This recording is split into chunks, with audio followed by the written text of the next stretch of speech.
The organisers of the festival have asked me to say something about the work of the embassy. Well, actually, the work of the embassy at the moment is being done by me, at least, in the embassy residence here on S Street in Colorama in Washington D.C.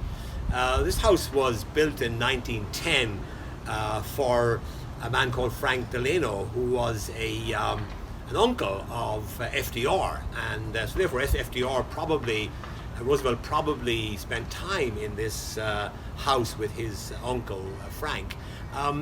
The Irish Embassy, the Irish government acquired it in 1965, and since then it's been at the heart of our effort to connect with Washington and the United States. So here we are in the entrance hall to the embassy residence. Behind me here, of course, is a photograph of President Michael D. Higgins. When I came here as ambassador, I had my credentials signed by the president, and I handed them over to President Trump on arrival. So that's part of the diplomatic protocol that you're appointed. I'm appointed by the government in our case, but my credentials are signed by the President of Ireland, and that means that he is telling his American counterpart that I am to be viewed as someone who can speak on behalf and represent Ireland here in the United States. The work of the embassy, I would say, is in four parts. The first is connecting with the American administration and Congress. So I spend a lot of time down in Congress talking to senators and members of Congress. I also spend a lot of time talking to officials from the State Department, from the White House, and from other ministries where the interests of Ireland need to be explained to those people. The second thing we do is, of course, to connect with Irish America. It's a huge resource for Ireland to have so many Americans all over this country who are deeply connected with Ireland, who feel a strong sense of Irish heritage. That's of great value to Ireland because it really does make us a bigger country than our 5 million population would normally imply.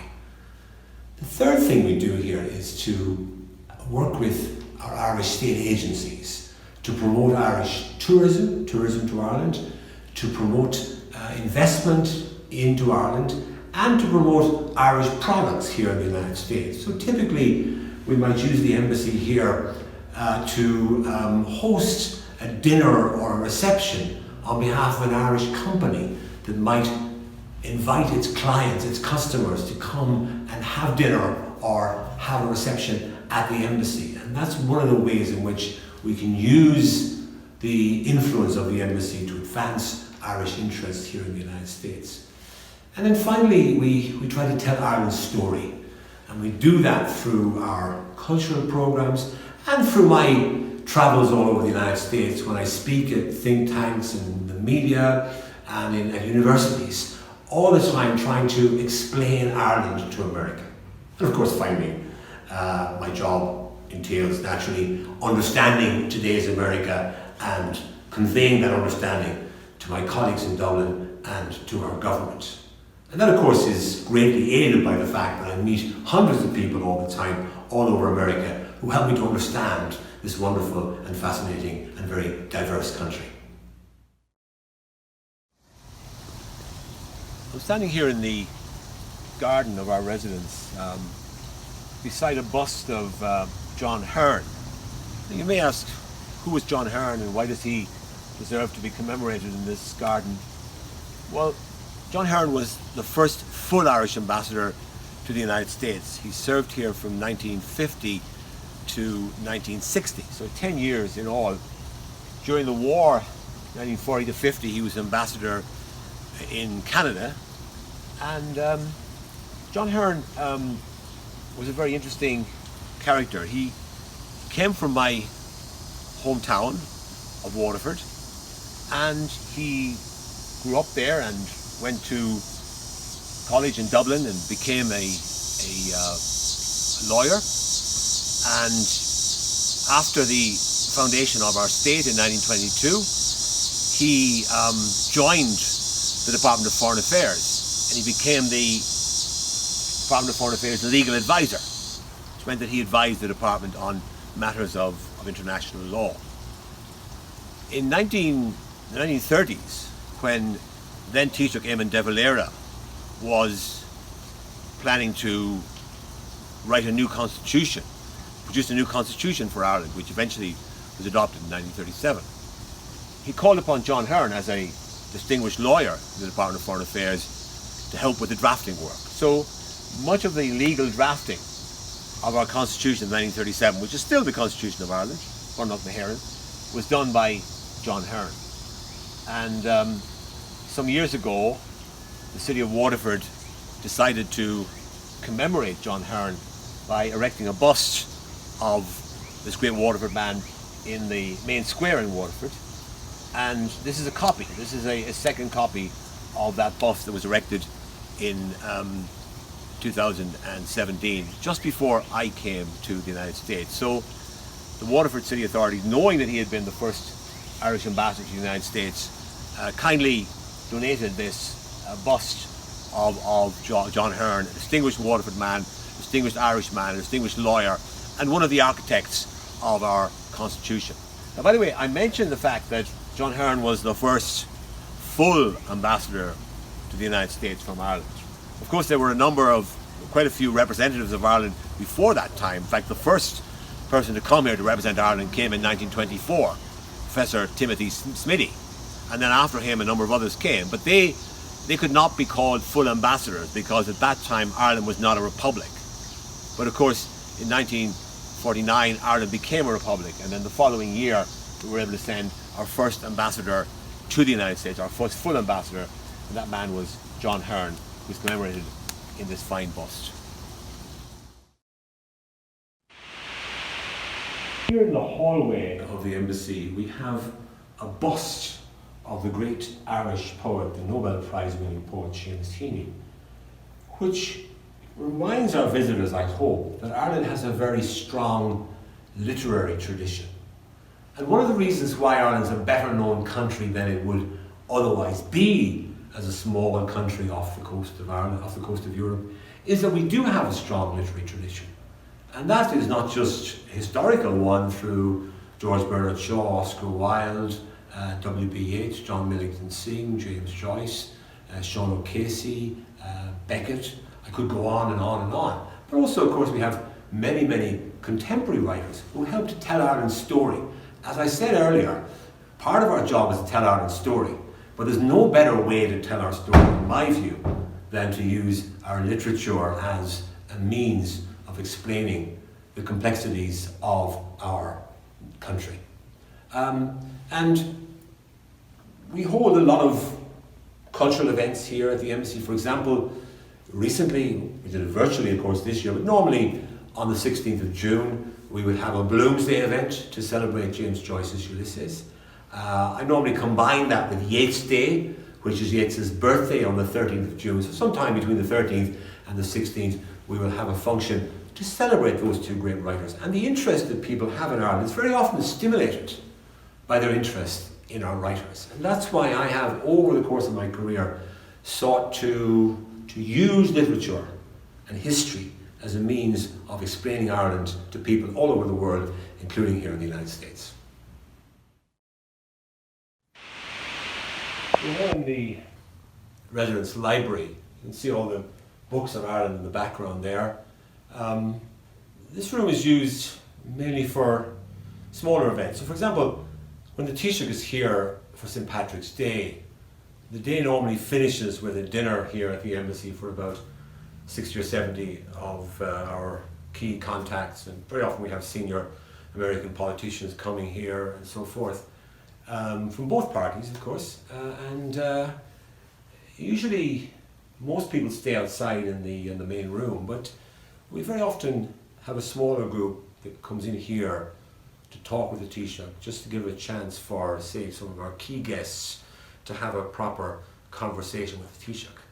The purpose of all of this, of course, is that the embassy is all the time explaining Ireland to our American counterparts. But it helps every now and then, as often as possible, to have ministers or the Taoiseach coming here who can maybe explain Ireland in a different way and also have a standing because they've been elected by the Irish people to speak with authority about Ireland. And that helps greatly. When we have visits by ministers or by the Taoiseach, it gives a boost to the embassy because we get access to people at a higher level within the administration. For example, the Taoiseach was here in March and he met in the course of a single half day, he met President Trump, Vice President Pence and Speaker Pelosi. So the three most senior people in the American system were met by the Taoiseach in one morning. And very few countries have that access at the highest level here in the United States. And that's why Irish America is so important to us, because we wouldn't have that access if it wasn't for the fact that America recognises the importance of St. Patrick's Day, because it's important to the 33 million Americans who have an Irish heritage and who are proud of their heritage, and we're proud of them as well.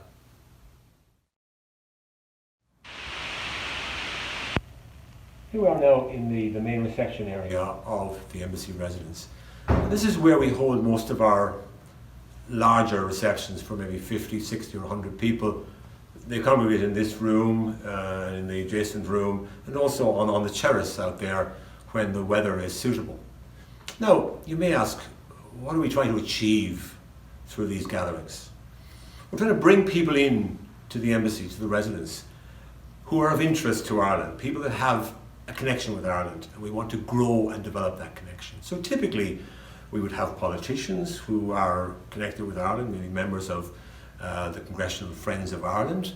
We would have business people who have business links with Ireland, and we want those business links to be further developed. We would have academics who are involved in Irish studies, and we want to encourage and facilitate Irish studies because it's an important way of connecting our two countries.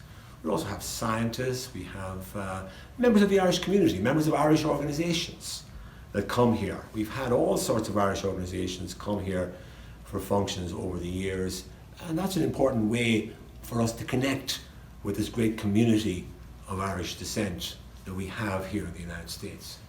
And just down at the end of the room here, you've got a portrait by Gilbert Stuart, who's famous mainly for his portraits of George Washington and the founding fathers of the United States.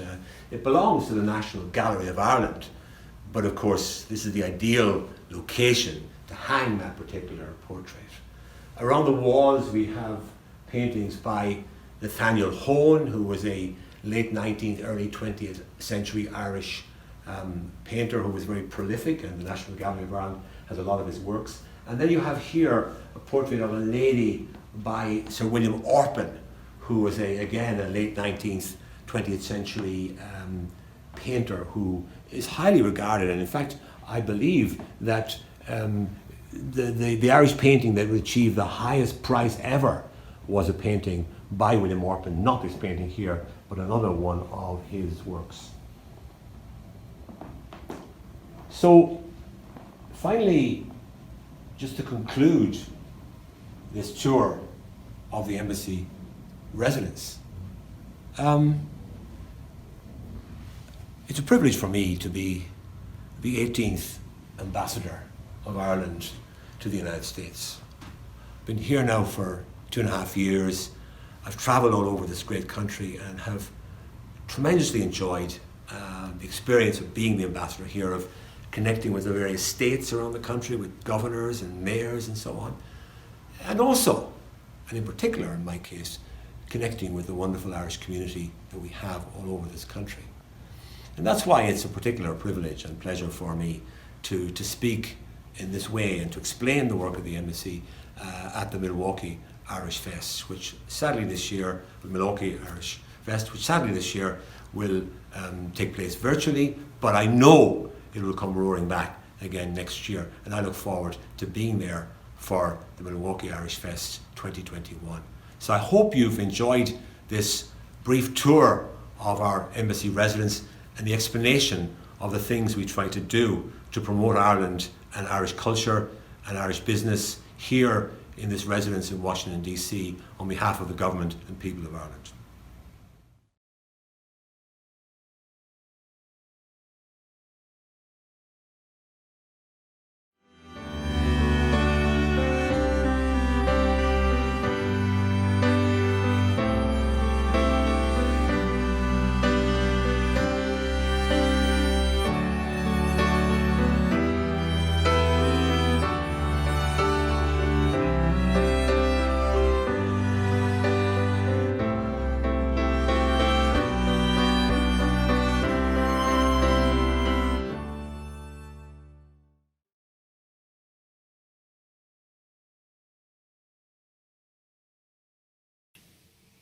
So after you have said hello to somebody, you're going to want to know what their name is. So you would say, Kad is einem Dutch. Kad is einem Dutch. What is a name for you? And in my case, I would say, Deneen is einem Dum. Deneen is a name for me. Deneen is einem Dum. Or I could say, Is Misha Deneen. So if you have somebody near you, turn to them and say, Kad is einem Dutch. And they can reply, whatever their name is einem Dum. Is einem Dum. Guma? And then you might want to say to them, Kad is einem Dutza. Kad is einem Dutza. What is a name for you? So you're putting it in kind of an emphatic form. Kad is einem Dutza. And the person might respond, Paul is einem Dum. My name is Paul. Paul is einem Dum. You might then say to them, Anjas Bulelat. Anjas Bulelat. Anjas Bulelat. Very nice to meet you. So, Kad is einem Dutch. Deneen is einem Dum, if we're talking about me. Kad is einem Dutza. Paul is einem Dum. Anjas Bulelat. Very nice to meet you.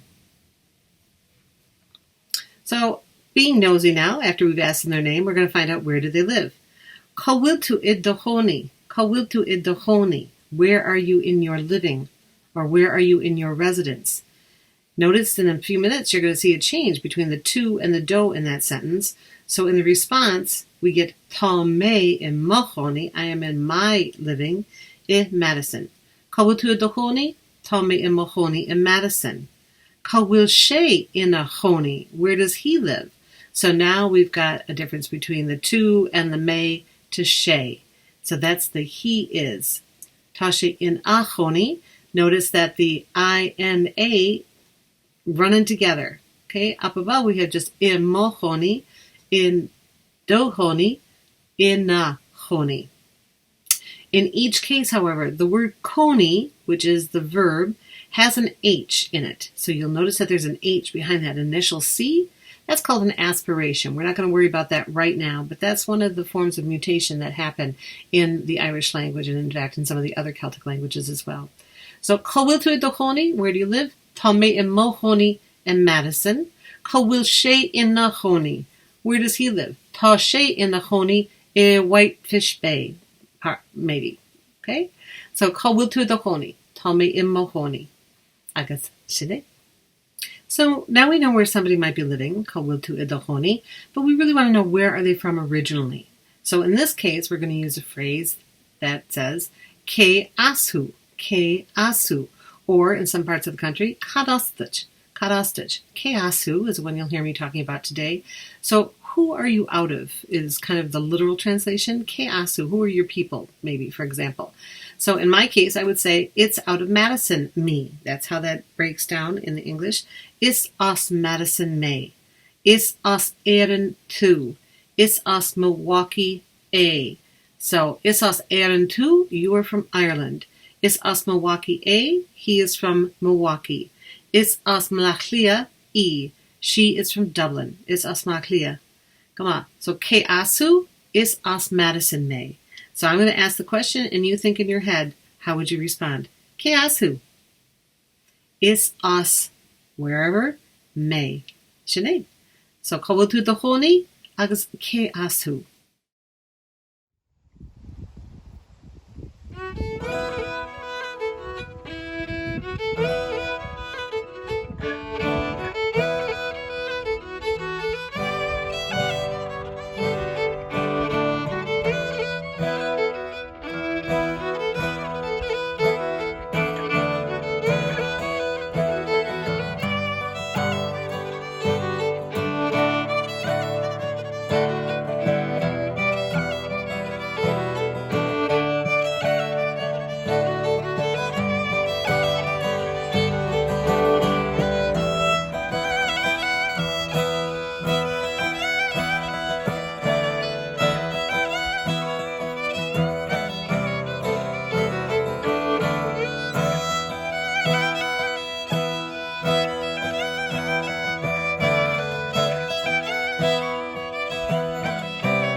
Welcome to my Peach County. Your what? My Peach County.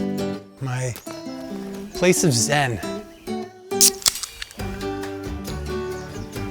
This smells amazing. Mm-hmm. Are there more places like this? Pretty much anywhere you have one of these. Sounds like I'll have to get one of my own.